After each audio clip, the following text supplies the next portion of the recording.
The nation's leader reveals more on the Baha deal. Good evening, everyone. I'm Keishel Adderley, and welcome to the Bahamas Tonight. Thanks for joining us. Topping the news, Prime Minister the Right Honorable Perry Christie has reaffirmed his commitment to Bahamians through the establishment of a committee which will oversee the processing of payments to creditors. Clint Watson has more on the Prime Minister's interview on ZNS Radio's Daryl Miller Live today.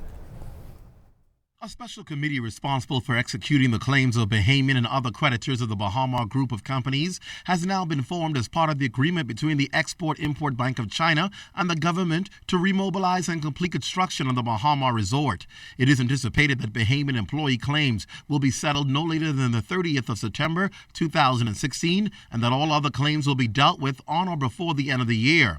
Prime Minister the Right Honorable Perry Christie reiterated the presence of Bahamians on that committee is deliberate to ensure Bahamians, local franchise owners, and creditors come first. He says his government has done its best in protecting what's owed to Bahamians. We have two representatives on the committee. The construction company is represented, the receiver managers are represented, and the bank is represented. And so all of these are the parties that are involved in making full restitution or partial restitution, as the case may be, to those Bahamians who are affected. And they will be a part of a committee that we hope will be chaired by James Smith for the payment and processing of the requests for payments. Regarding the sale of Baha, the Prime Minister making it clear that although the China Exim Bank will be responsible for selling Baha, the Bahamas government will still play a pivotal role when it comes to the approval of a buyer for the mega multi-billion-dollar resort. Established, the government of the Bahamas must approve that purchaser.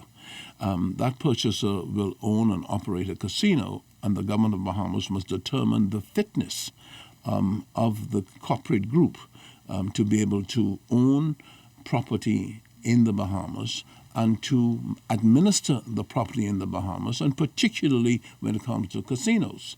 And so therefore we have legislation that rivals any legislation anywhere in the world. And you will find therefore when it comes to determining the fitness of an operator to game in the Bahamas, that we will have investigators who will go to the nth degree to ensure that the recommendation to approve is based on a very, very, very, very full investigation of the applicant and its business affairs worldwide.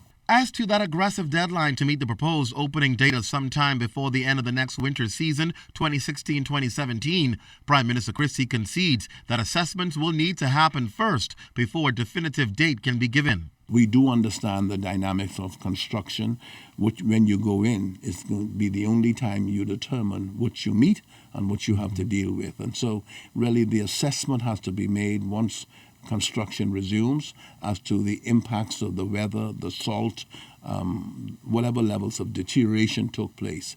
I do know that what may have taken $300 million in the initial stages to fix will probably be twice as much now to be able to repair that facility and bring it back to the condition that the developers aspire to.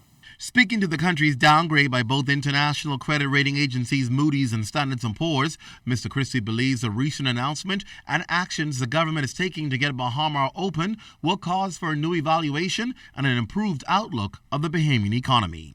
Clint Watson, ZNS Network News.